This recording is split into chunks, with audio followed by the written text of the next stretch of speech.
Are you just getting into Pokemon card collecting in 2025?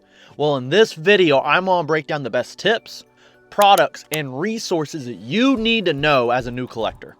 That will help you avoid mistakes, save money, and continue to enjoy the hobby correctly. You can comment down below and argue with me on this. However, I think there is a correct way to enjoy the hobby. As once you get out of this certain way, it's not really a hobby anymore. It's either an investment or a business. We're specifically talking about how to enjoy the hobby. Now, one of the most important things you need to know is your role in the Pokemon hobby. Are you a collector? Are you a player? Or are you a family member or friend just looking to buy some products for someone else? Now, I do want to specify this video specifically for beginners.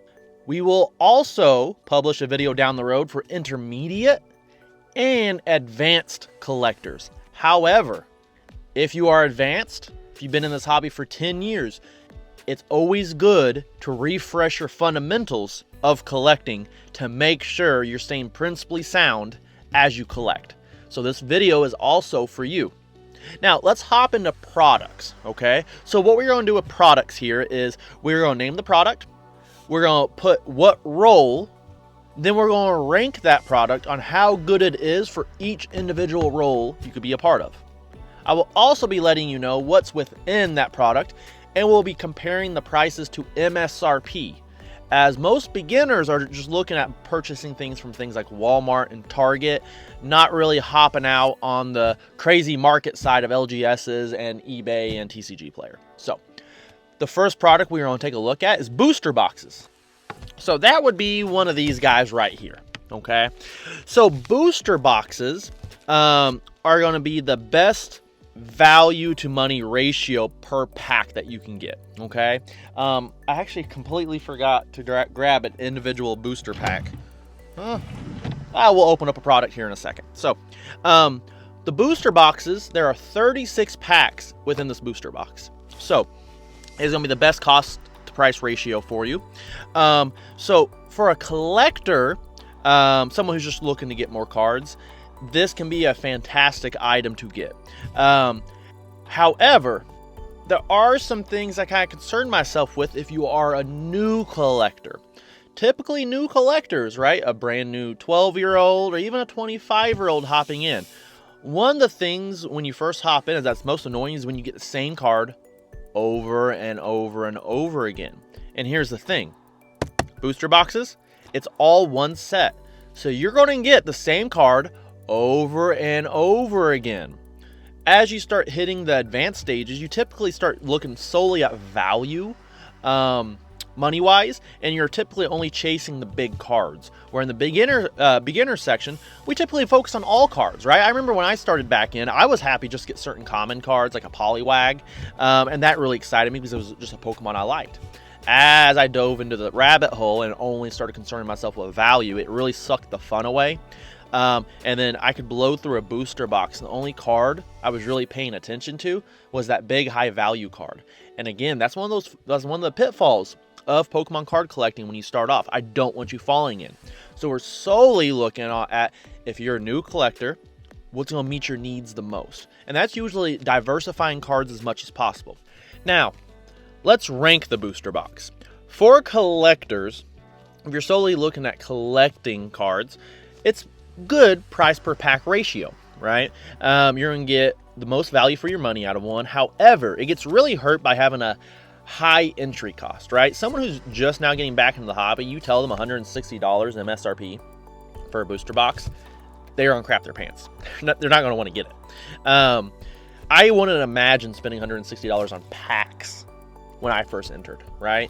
I know if you're intermediate or advanced level collector, you're like, that's the best thing to do. You're gonna get the most money for your value. But as a new collector for yourself, that's something that's very hard to shovel out when you first start. So because of that, I would have to rank this as a B tier item. It's gonna be something most people won't buy. I'm never gonna tell them to spend $160 on it. But if you do get it, you don't have to open all the packs at once. You can open a few packs here and there.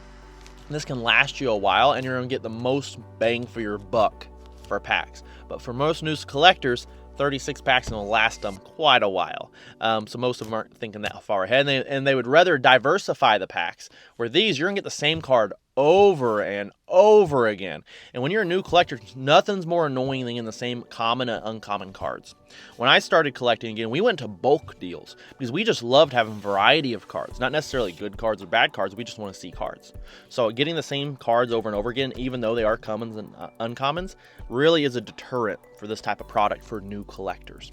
Now, for players, I would rank this even lower than for collectors. However, I'm gonna keep it B, let's just say low B tier, because yes, you can pull the big competitive cards out of it, and some big competitive cards you can't get out of anything else.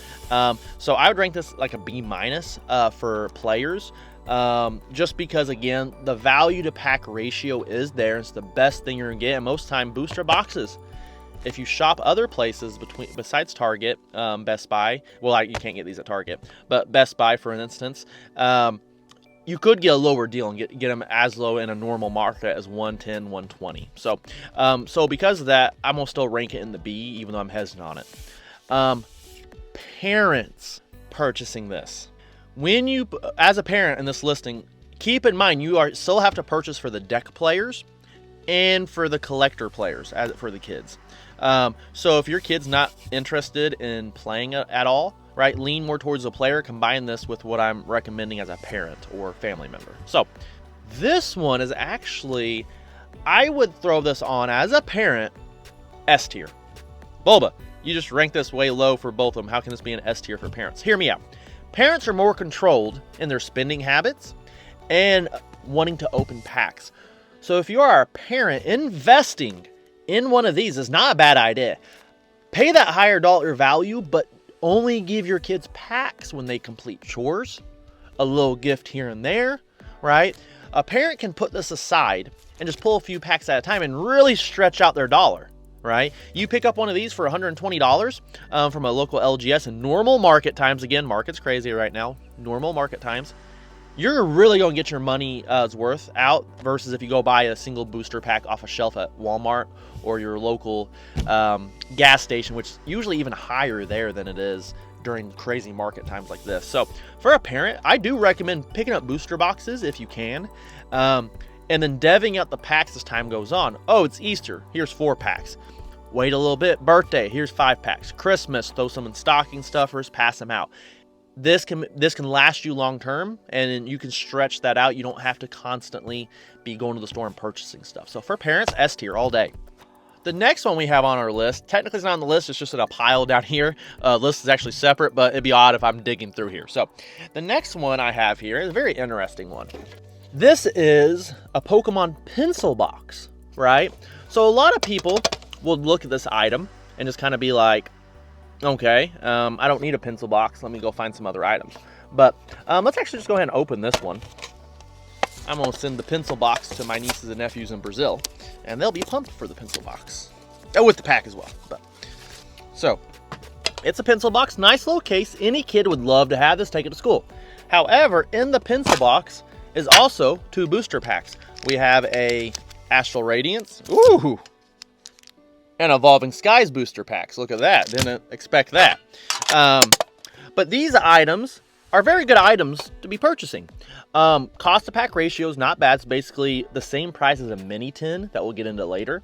It's basically $1 for these and same price of packs for this. So price per cost ratio, not horrible, but you also get 2 packs in it with something that the kids will most likely use.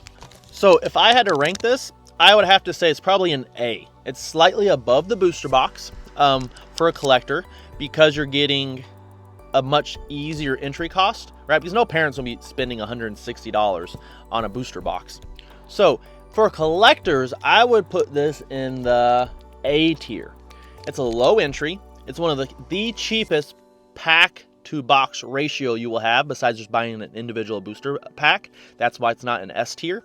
And you get a nice little tin that you can store items in or take it off and show it off to your friends. And if you're brand new into collecting, cool to have. So I would throw this in an A tier if you're a brand new collector. And this is one that heavily goes under the radar. These have been on the website forever with Evolving Skies, and people still haven't purchased it. So, I believe we're actually sold out now. I think this was the last one. We were saving this for nieces and nephews to send to Brazil with them when my wife's parents go back home. So, that's actually in a day or two. So for players, I'd rank this as a C tier. So, mainly because it's not going to add much to your deck. There's much more things you can get at around $10 for players. You're going to get 2 packs, and the chances of you really pulling something that you're going to add to your deck isn't going to be a lot. So this would definitely go as a C tier for me for players. Now for parents, I would say A tier, right? Once again, low entry cost to get it. It's relatively cheap, right? Your kids don't see that pencil box and they'll be pumped. And here's the thing, if you give it as a gift, they're gonna be like, oh, it's a pencil box. Whoa, thanks, Mom, you're so lame. And, oh my gosh, there's 2 booster packs in here, and they'll be pumped.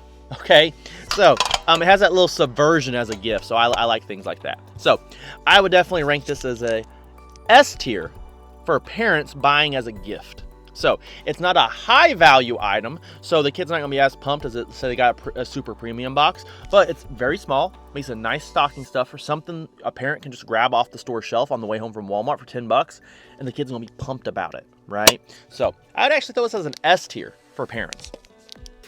Now mini tins, I'm just going to throw in the same category as the pencil tin, because essentially they're the same exact item. The tin's just a little smaller. 2 packs, usually MSRP for $10. Not a horrible deal, but I would categorize this right with the pencil ones as well. So a little bonus for you. Now coming up next is the Elite Trainer boxes. Elite Trainer boxes for new collectors are amazing. Okay, it gives you a good amount of packs at 10 packs per piece. Wait, I think they're 9 packs now, right? This one's an older one, so it says 10. So I was reading that, but I'm pretty sure newer ETBs only have 9. So correct me in the comment section down below. I can't remember while filming. The lights are on me. I'm having heat stroke in here. So comment down below. Let me know 9 or 10 packs in the newer ETBs. I really don't open product of ours. I just, especially lately, I just sell it, and I don't want to rip stuff up, so I don't open too many ETBs. So I can't remember off the top of my head. But ETBs, they have the 9 or 10 packs, which is fantastic for the kids. It's a good amount to opening, maybe get something good, but it's not going to oversaturate the commons and uncommons and rare cards like a booster box will. But it also comes with some card sleeves that we'll talk about a little later that you would like, right, to protect your products. It comes with the nice box where you can actually store your cards in there, and it has separators so you can organize your cards as well. My favorite thing for collectors is it comes with a nice handbook that lists all the cards in the set. This is really nice because you buy an ETB and you get that list. You can now look at it and go, ooh, I want this card. I'm going to keep buying these packs until I get this card I want. So it tells you what's really in it. So that's also a great resource that we'll talk about a little later to know what packs are in the set. What cards are in the set. So Elite Trainer boxes for collectors, I will rank this an S tier product. Even though it's a little higher in cost, and an intermediate or advanced collector would tell me, dude, that costs so much more per pack. Again, someone who's brand new to the hobby, that booklet, the sleeves, the deck box, they may have nothing to store their cards in. The dice and the 10 packs, that's a lot to a brand new collector. And that's why Elite Trainer boxes sell like crazy at Walmarts, Targets, and Best Buys, because those are common people, new beginners, who are usually buying those. And that's why they sell like crazy, where your local LGS, they tend to hang around much longer. So Elite Trainer boxes for collectors, I'll give it an S tier. For players, I would probably throw this under A tier. It's very close to being S tier, but if you know the cards you need for a deck, right?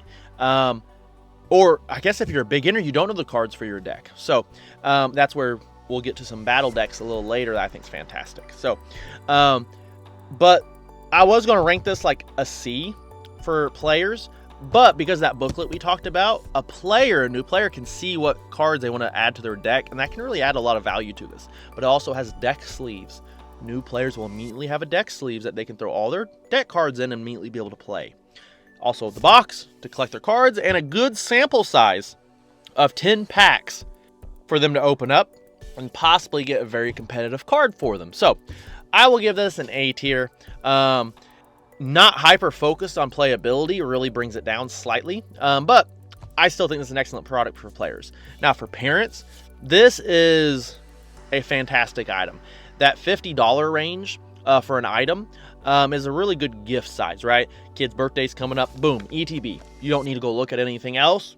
Perfect price-wise. They're going to get a lot of different items in it. They're going to be pumped. They're going to be looking at that booklet for a while. So for parents, I would say A tier for sure. It's not the best pack for price ratio. It's probably going to be a one-time open, and they're kind of done with it. It'd be kind of odd, be like, hey, little Timmy, I got you a birthday present. They open it up. Oh my gosh, this is crazy. And then you take 5 packs out of the ETB and be like, no, these are for later. That'd be awkward. Where a booster box, you don't give them the sealed booster box. You just take packs out and hand them to them. So this one you can't really stretch out. So this is like a one-time and done thing. So I would throw it down as A tier for parents looking to buy. Next item we have is battle decks. So we have a few different types. There's V battle decks, EX battle decks. That's just really the theme of what the current set is going through. But they're all essentially the same deck. They're a deck with a ultra rare, a very playable card that immediately gets you going in the competitive sense, right? You can buy one of these and immediately be able to play somebody. So now, the only issue I have with it for players is you need 2 to play unless you have a friend, right? So that's something to keep in mind. It only comes with 1, where we do have some other products that come with 2 decks, and that will make it rank a little higher for me. Now, for collectors, if you're starting off, these aren't bad. You immediately get tons of cards, right? 60 cards, all around a certain theme that you would like, and you immediately get an ultra rare that you may not have and you may not get by opening packs. These price around $10, which isn't bad for the price. For instance, those 10s you may open up and not get a V deck. Someone who's brand new, they get that ultra rare, they're gonna be pumped. I would rank it a B. 1, it's per price, you're gonna get more cards than anything else really. So if you have no cards, you're immediately gonna have a bunch of them, right? And you're guaranteed an ultra rare from the get-go, where you may open up that pencil box and don't get an ultra rare and didn't really add anything to your collection. So I would rank this as a B. I would rank it as an F, however, as a multi-time item, right? You don't need to buy more than ones. Once you have one, you're done. You don't need another one of these, right? For players, A, all day, right? It's not an S. We'll do an S with this item, League Battle Decks. So these are very similar items. The only difference is this, you immediately get a play. This, you immediately get a play. This, you could immediately play at a local competition and win. This, you're not going to win. So this I'd rank as an A for new players. You immediately have a deck you can play. There's no bigger value than if you have no cards to playing than this. Except for this. So you get a V card or a EX card, depending on what series you're in, and a ultra rare as well immediately, right? And then you can go around and actually have a hyper competitive deck. This was one of the best decks for the longest time with a few modifications. So you could actually walk in and win a local tournament with this. So this is an S tier, 100%.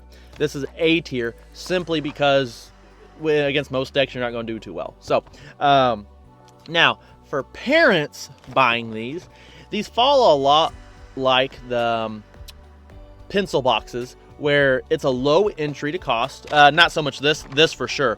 Where you can grab one off a shelf when you're getting groceries, right? $10, a good stocking stuffer, good little gift for Christmas or Easter. Doesn't break the bank, and they're getting a lot of cards for the value. So for parents on one of these, I would say A tier as well. One of these, it starts getting a little pricier, being around $20. But I would say it still ranks around an A, maybe an A minus. So for players or collectors. Next item up is one of the main reasons I wanted to show off product in this list are these tins. So these tins, not the best at showing you what's in them. Okay, so the tins come with 5 packs and the card you see on front. Okay, so for new collectors, this gives you a good variety of packs. You get an ultra rare guaranteed, and again, For new players, someone who hasn't collected at all, these are fantastic because you know what you're going to get. You can see on the shelves, ooh, I love that card art. Grab it and you got it. You're guaranteed. But also the reason I love these for new collectors is instead of one pack type, you get a variety of multiple different pack types. And that really brings up the value to me if I was a new collector. I know when I started back, I actually ordered subscriptions, and I hated when I got like 3 of the same pack in one of my boxes. I wanted all different packs. Again, different for advanced and intermediate players, but for new players, fantastic item. So if you're just a collector, I would throw this up on the B tier. Price per pack ratio, it's very low. This is one of the lowest items for pack per price ratio. Not horrible, and it does have a low entry to cost, which is $25. So a kid could easily save up money and buy one of these. But I see this all the time at the gym. I don't sell very many of these to the kids. They normally just buy single packs or the battle decks, the pencil tins.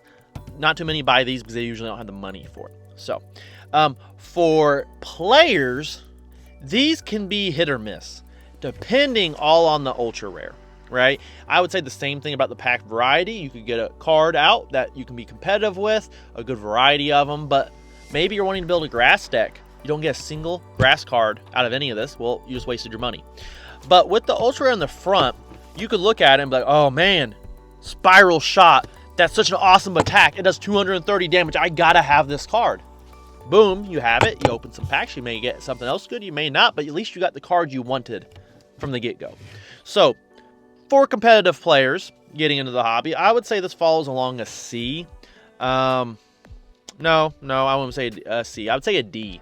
So, yes, as a positive for that, but we'll get to single card items later. You could just buy the card for 50 cents and you'd be okay.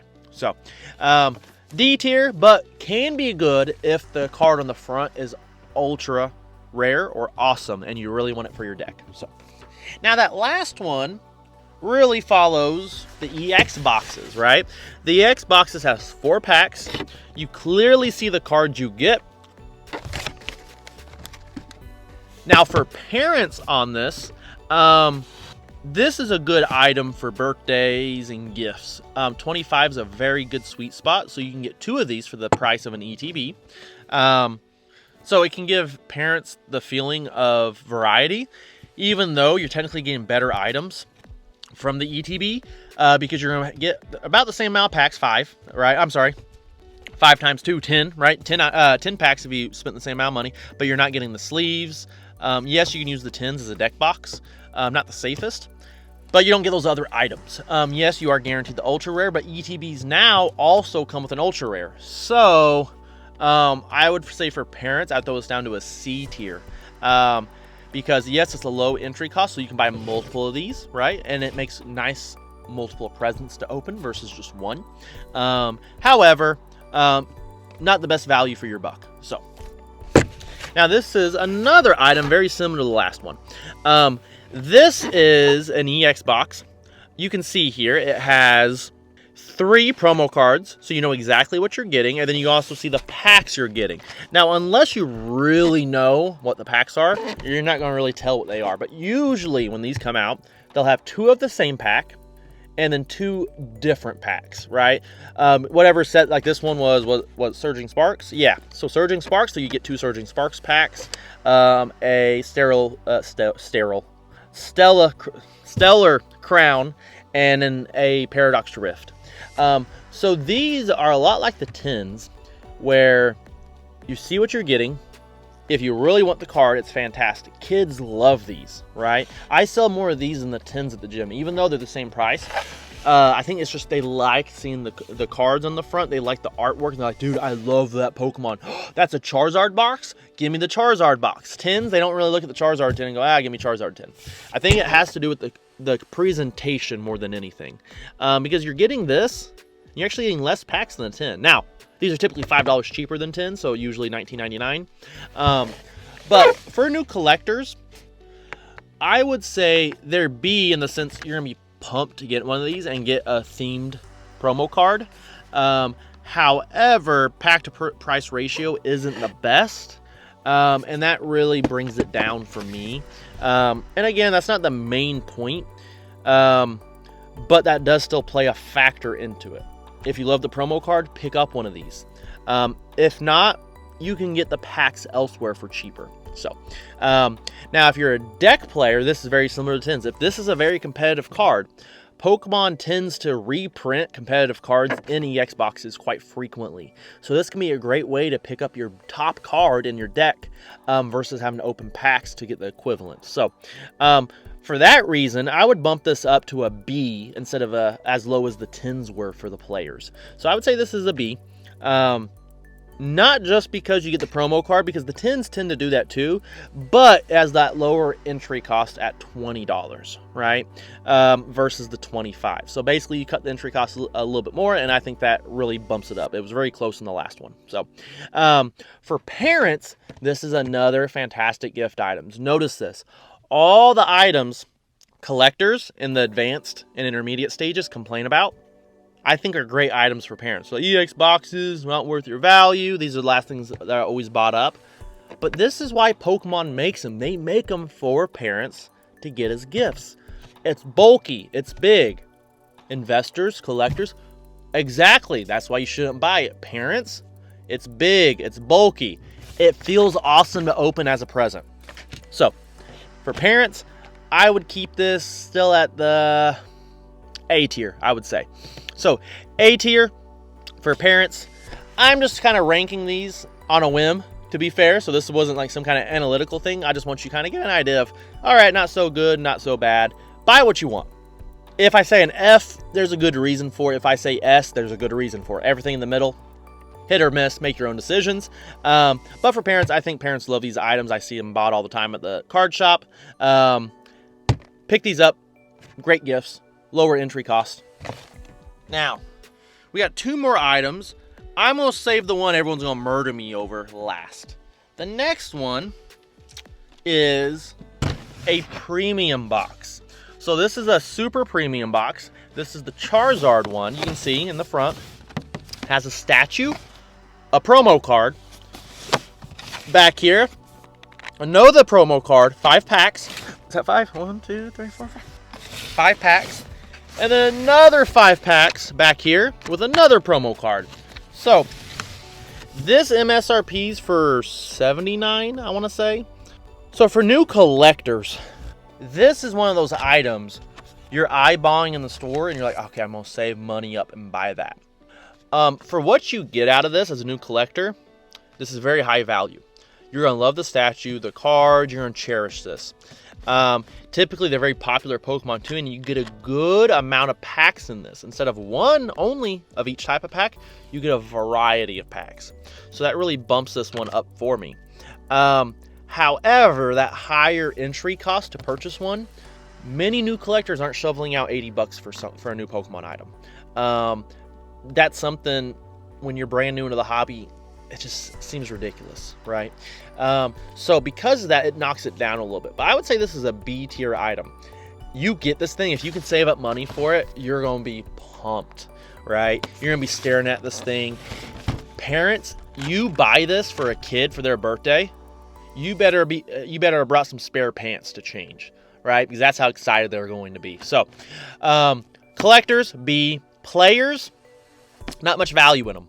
I haven't seen too many super premium boxes or ultra premium boxes with very competitive cards in them. So you're spending a lot for these type of collector items like the statue that you will never use.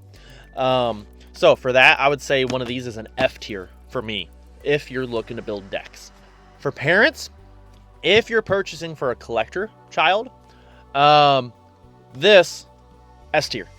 You have the money. This is like top level birthday gift for your kid. Right? They are going to go insane. They are going to scream when they open this. You guys all know that video of the kid with the Nintendo 64. He's like, ah! Right? That's what the kid's going to do when he opens this. Now, parent buying for a deck player, I would say C tier instead of F, because a collector who's an adult trying to buy cards for a deck, they're not going to be happy about this. A kid building decks, they're a lot more loose and fluid with how they build decks. So they'd probably still freak out about this. But If that's your kid's primary focus, which most kids are doing collecting and deck building, if they're only doing deck building, not the best item, but they would still be pumped because they're not the ones spending money on it. So C tier for them, but for collectors, S. Parents, for collectors, S. Buy extra pants. We don't sell those at Bulba Cards. Now, this is the one the internet's gonna murder me over. The Battle Academy, okay? Brand new collectors, I would say B tier. You get 3 decks out of this, so you get a few more decks than you would if you just bought EX decks by themselves. So that's why that bumps this up for me. You're gonna get more overall cards. Collectors, if they're not looking to play, they probably won't use the board for anything. So other than that, there's not much other value to this than overall amount of cards you're gonna get out of it. For players, this is S tier. Bulba, the decks suck. Internet, this is a beginner's guide. These are for people who don't have any cards to play. You are a brand new player who wants to play the game. You don't have any decks. You buy this for only 20 bucks. You have 3 decks you can immediately play with someone at home. Not just the same decks back and forth, but you can rotate decks by having 3. You also get a really cool, it's not a play mat, but play board. Solid, sturdy, it's not going to tear. A little rain can get on it and you're fine. But it shows you exactly how to play the game. The decks are designed to educate you into playing the game. That's why it's called Academy. This is why at IQ, we call it a Jiu-Jitsu Academy, not gym, because you're getting an education, not a workout. So, for new players, S tier. I cannot praise this item enough. Advanced and intermediate players are screaming in the comment section right now, and I get it. You buy one of these, you're done. You don't need anything else, and this will never gain you value in a collection. But if you're playing, this is so much fun, right? For new players, they love this. We threw a party at IQ for a kid's birthday. We brought 9 of these, ripped them open, and we had like 10 different groups of kids playing cards, and they all could play immediately, and they all had a blast. Where most of them didn't bring decks or anything, and this allowed everyone to be able to play right away. I had kids begging to take these home with them, and I did. So, S tier. I wish I could give it a double S tier for new players. For parents, buying for a collector, B, average. For players, S tier. You buy this for them, brand new. They're brand new to collecting. They're gonna go nuts. It's not just about they already want to play the game. You have a kid who's never touched Pokemon cards, this will get them into the game. You buy this, but hey, let's play some board games tonight on a Friday night, and you whoop this out. The kids don't get obsessed with Pokemon, okay? So this is a great way to get someone into playing the game as well who never has. So you got a collector who's never played the game, buy one of these, sit down and play. That's why I love these. Now, that also has another item a lot like that we don't have here in person. I can't find it to save my life. That is build and battle boxes. I have a bunch of build and battle stadiums, but they don't make those anymore. So I'm gonna throw an image of a build and battle box here. So those are a lot like the Academy, where you open it up, you have a pre-made deck all ready for you with a limited edition promo. And then you get 4 packs. I love the battle stadiums. Well, essentially what they were was you got 2 of those. On a Friday night, you could open them up together and then immediately play against each other. It'd be a lot of fun. Now, the entry cost is a little high for my liking on the battle stadiums. They were $60. That's an expensive Friday weekend for a parent and kids. However, the build and battle boxes are only $20. That's not horrible. You get 4 packs. You get the pre-made deck. For new collectors, I would say a D tier. Not the best item because all the decks are going to be the same, so they won't want to buy more than one. But for a player, that's an immediate S tier for me because you got a playable deck immediately. But now you get a variety of packs to possibly make your own unique deck. And even if you don't get good cards, you still have a deck ready to go. So, build and battle, S tier on my books. Parents purchasing those, collectors, won't be horrible. Nice stocking stuffer. I would go individual packs or one of the pencil tins or mini tins. For deck players, purchase one. They will love it. Small, tiny, but packs a lot of value. So S tier for one of those as well. Now the last one we have isn't a sealed item. It's actually singles. I'm gonna get a lot of backlash for this one too. So if you're a beginner, a brand new beginner, the amount of money you will spend on a single card, you will save a lot of money. However, if you don't have the resources yet, you don't know where to buy, and you don't know what to look for, you can end up blowing a lot of money and possibly get scammed. So because of that, I would throw single cards down to a D tier. Close to an F if it wasn't for the value. Because you have 0 cards. If you go and start looking at all the different cards, dude, there's millions, hundreds of thousands of different types of cards. And you're gonna get overwhelmed, you're not gonna know what to purchase. This is why I think the decks, opening a few packs, or even go online and find bundle deals of like bulk is really good. Where if you go singles, you're gonna get very lost very quickly. There is a value in going and trying to buy your favorite Pokemon, but I would save that for more the intermediate guide that we'll do later. But for brand new players who don't have any cards, I would avoid buying single cards for now. Just start growing your collection as broadly and as widely as you possibly can. Now, for competitive players, it's a little higher for competitive players. Maybe I'd throw that as a C. However, kind of still same issue. You're going to be spending a lot of money trying to find and you really don't know what to look for. If you don't know what to look for, buying singles can be overwhelming. Parents, if you don't know what the kid really wants, buying singles can be, a car wreck. So I would avoid buying singles if you're a brand new beginner player, okay? Bulk deals can be fantastic that you can find on eBay. Now, just make sure you get legitimate and no fake cards. I know I've heard some parents say, oh, who cares? The kids love them even though they're fake. It's like, yes, but there's something inherently wrong with buying fake cards. One, you are incentivizing these scammers to do it more, and then maybe your kid starts getting into more things, and now they start buying those fake ones because they've grown the scammers. That's just on a moral level. But you also go to that, maybe the kid really likes the card and they hold on to it their whole life. And then later like, oh, look at this, I got this card, and then everyone's like, that's fake. That would be heartbreaking. Buy real cards. But singles I would avoid if you're new in the hobby. So now the next items we have are things to protect your collection with. So card sleeves. They're $1 for 100 sleeves, hence the name penny sleeves. Very cheap and mandatory. If you are collecting cards at all, you need these to protect your cards. Do not throw cards in binders without these, okay? Even if you don't have a binder, these will help protect your cards. Buy these. The next item are card sleeves. These are very similar to penny sleeves. They tend to cost a little more, about $5.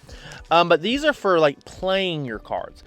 They're a little tighter fitting. They have a nice image on the back to really make your deck stand out. But they have a little more heft to them, so when you're shuffling decks and stuff, the cards don't get damaged. So these can be good for collectors or for players as well who are looking at starting up their collections. So I would save these more for players than collectors. Collectors just buy the penny sleeves. We also have top loaders. Top loaders, if you get a very valuable, expensive card, this can be very good to keep it safe and keep it protected. I would still throw it in a binder for myself. I still do. I got a bunch of binders with those. But you got a really valuable one you want to really take care of. These are fantastic. For normal everyday cards that you're looking at maybe playing with, shuffling around, don't put them in here, right? One, they fall out easy. But two, you can't really play with cards. You'll constantly be taking them in and out, and that can damage them. So these are good for high value cards. Now, we have a few different binders here I wanted to rank. So this is a very small binder. I see parents buy these for the kids all the time. A lot of times they come in other products as well. They're okay. If you're a brand new collector, cool. You're not going to hear me complain.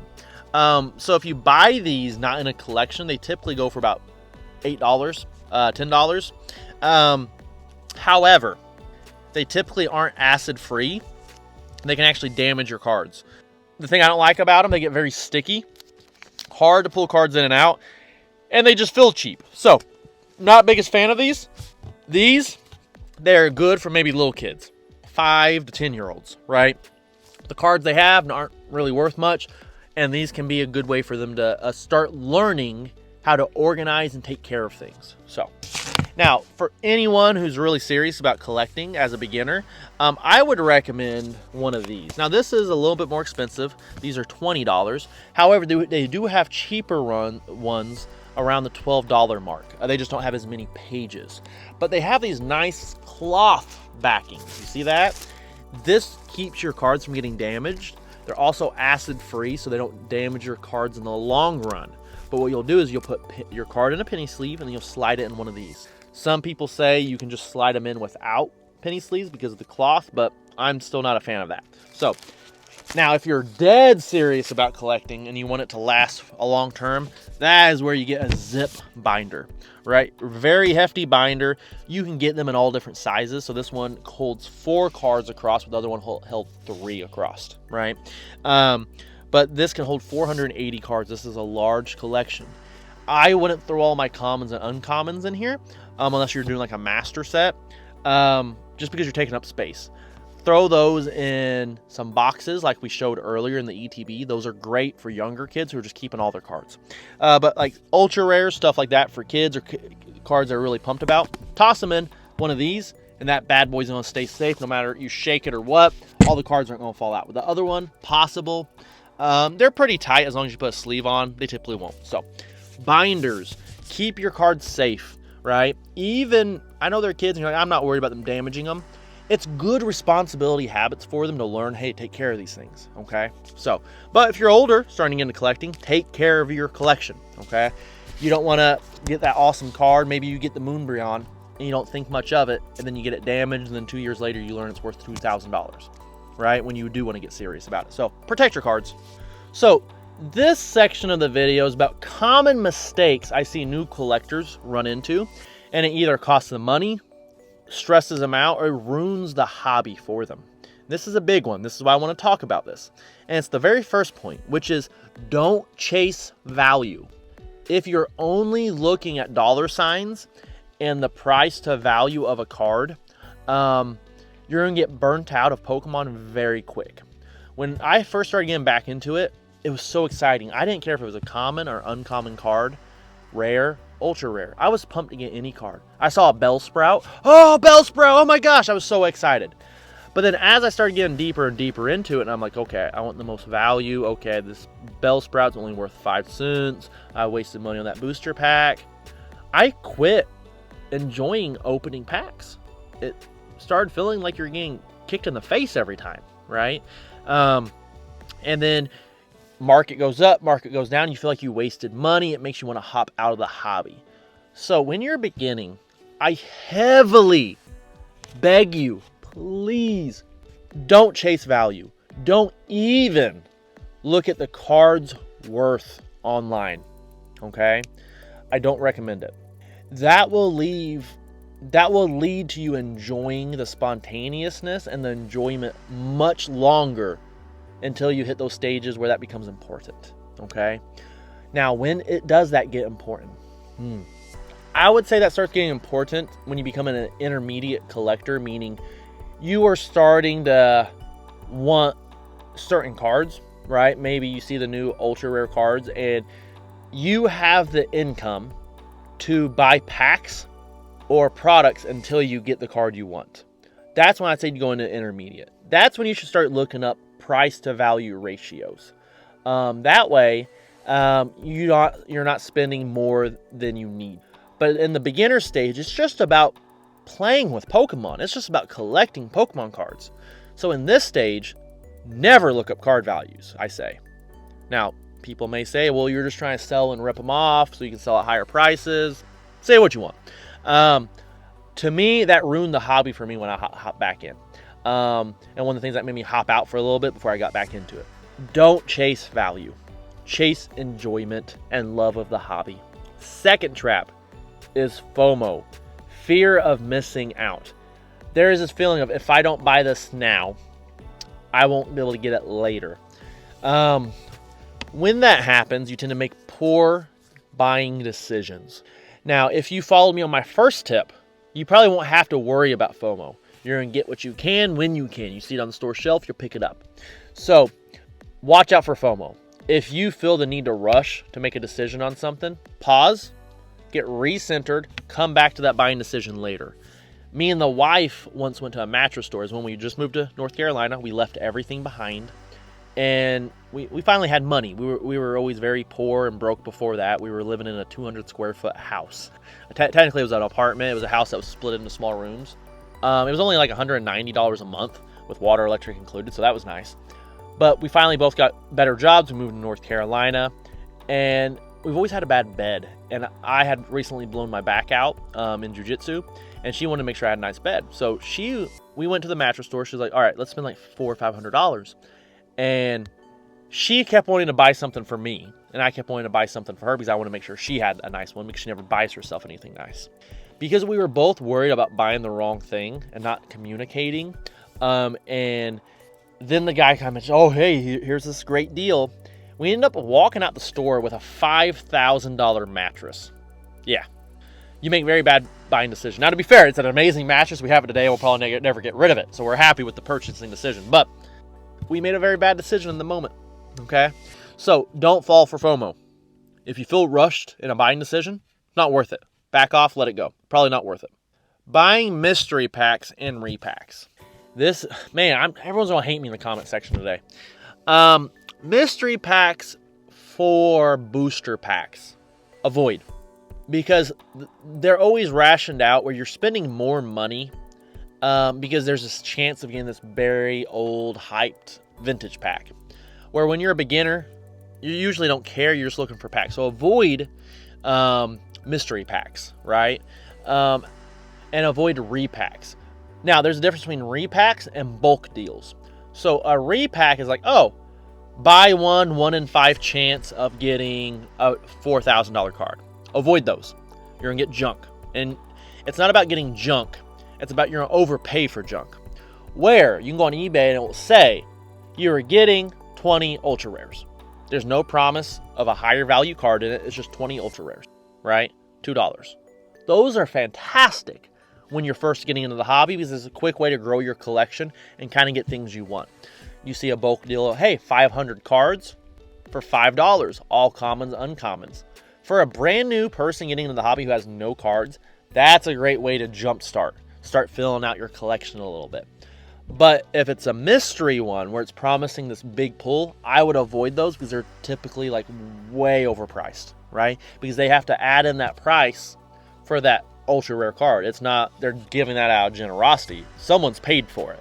Just don't let that someone be you. Now, if you're new in the hobby and you're looking for resources, Bulbapedia, fantastic website to get info about cards and sets. TCG Player is fantastic for looking at prices. It's the easiest one to use, where eBay you have to scroll and kind of do math. TCG is going to tell you right up what's market price. Again, if you're a beginner, I would try and avoid market pricing, okay? Now, if you're like someone who's going to the store and you're like, is that a good deal or not? If you're at a Walmart, you're at a Target, it's most likely fine, right? It's MSRP. Yes, when the market's down, you may find it cheaper at local LGSs, but that's a lot of extra energy and worry you have to worry about, which we'll get into the intermediate collector. For beginner collectors, it's big box stores, okay? GameStop, avoid, because they now do sell at market rates, okay? People are calling them a big box store. They're not. They are a hobby shop. They're basically your local LGS down the store, but the world's biggest one. When they recently transferred over from just selling video games to being a collectible shop.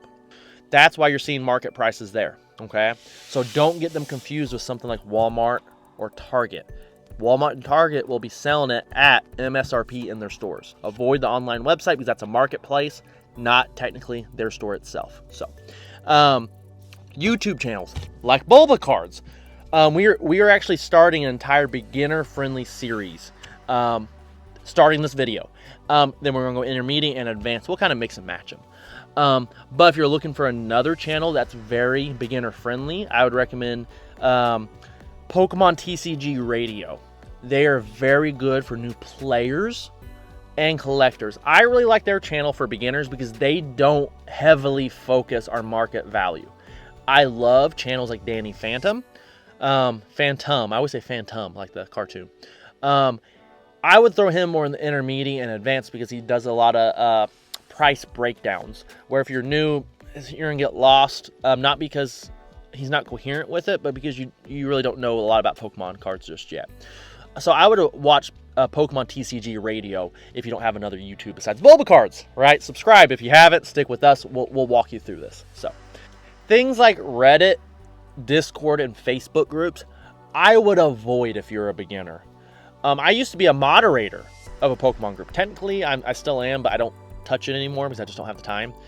But scammers are everywhere, and you go on there and you ask a question like, hey, I'm new to the hobby. What do I do with A, B, C, and D? You're going to get 50 messages all trying to sell you stuff. Oh, I got the greatest deal. And they're going to lie to you, and they're going to confuse you on purpose.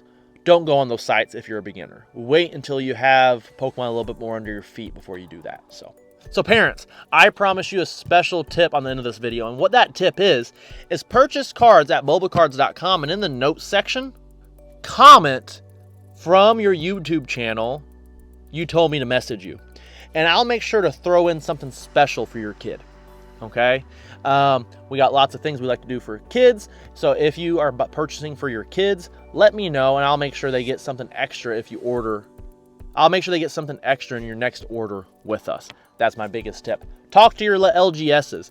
If you're purchasing for small kids, they're very likely to try and help you out and make it enjoyable for the kids because they don't just want to sell. They want to make a lifelong collector. If they make your kid a lifelong collector, they're going to be purchasing from them for the next 50 years. So that's what I want to do as a card shop. So if you purchase from me, let me know in the notes section when you check out that I sent you from YouTube, and I'll make sure you get something special. Okay? So we're going to wrap up this video here. What I'm basically trying to say in here is chase what you love. Chase your passion. Don't chase after dollar value. Dollar value is important, but it's not the be-all, end-all. And too many people get into the hobby and quickly fall down that rabbit hole and get burnt out and quickly get chased off. If you feel like this guide helped you, hit like, hit comment, subscribe below because we got a lot of videos coming soon. For instance, our next beginner's guide will be breaking down rarities. What's the difference between EX, GX, V card, common, uncommon, ultra rare, secret rare, gold rare. Oh God, there's a lot. We're going to break that down in a guide coming up. So subscribe so you can be notified when that releases. But other than that, comment down below. Let me know if this helped you or do you have any tips to help new players in the hobby.